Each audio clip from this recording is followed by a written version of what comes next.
ఒక్కసారి అక్కడ నాయకులు తీరకపోతే నల్లగొండలో పోయి ఒక గర్జన చేసి వచ్చినా కానీ నేను ఎక్కడ బయటికి రాలే, మాట్లాడలే. కానీ ఏడాది అర్థం అయిపోయింది, ఇంకేం పాడైంది. పువ్వు పుట్టంగానే పరిమళిస్తుంది అన్నట్టు ప్రభుత్వం కథ తెలియదా? ఇంకేమన్నా వీళ్ళకి టైం ఎక్కడిది? వీళ్ళు ఏం చేస్తారు? చివరి 6 నెలలు అయితే ఎలక్షన్ అయినాయి. వీనికి ఉన్న టైమే 2.5 ఏళ్ళు. ఈ 2.5 ఏళ్ళలో వీళ్ళు చేస్తారు, మనం బతికి ముందర పడతామా?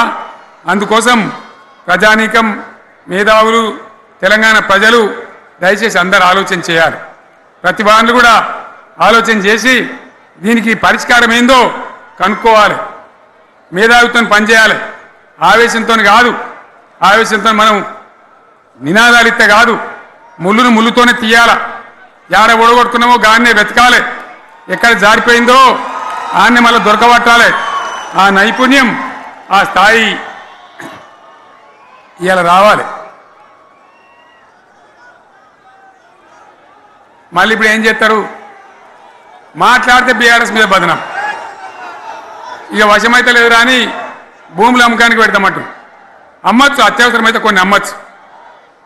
ప్రజలకు అవసరం లేని ఉంటే, విలువ వచ్చేది ఉంటే, ప్రజల పనుల కోసం కొన్ని అమ్మచ్చు.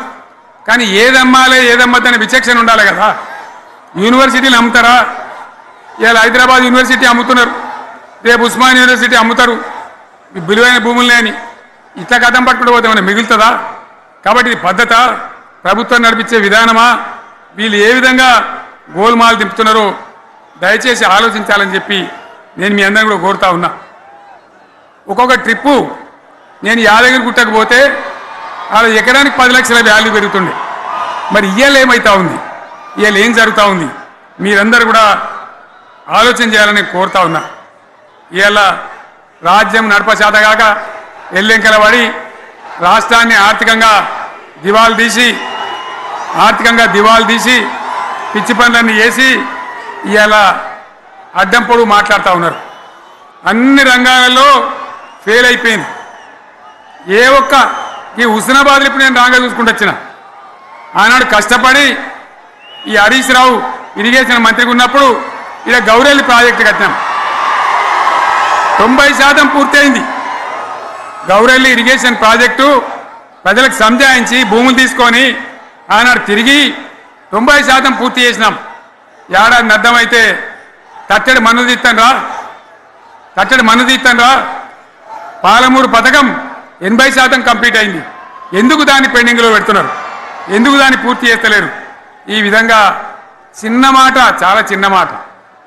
కేసీఆర్ కిట్టు పెట్టినాం, లక్షాధికారుల కోసం పెట్టినాం, కోటీశ్వర్ల కోసం పెట్టినాం. ఎవరి కోసం పెట్టినాం కేసీఆర్ కిట్టు? పేద ప్రజల కోసం, గ్రామీణ ప్రాంతాల్లో ఉండేటువంటి పేద ప్రజల కోసం పెట్టినాం. ఆడపిల్లగానే 13,000 ఇచ్చినాం, మగపిల్లగానికైతే 12,000 రూపాయలు ఇచ్చినాం.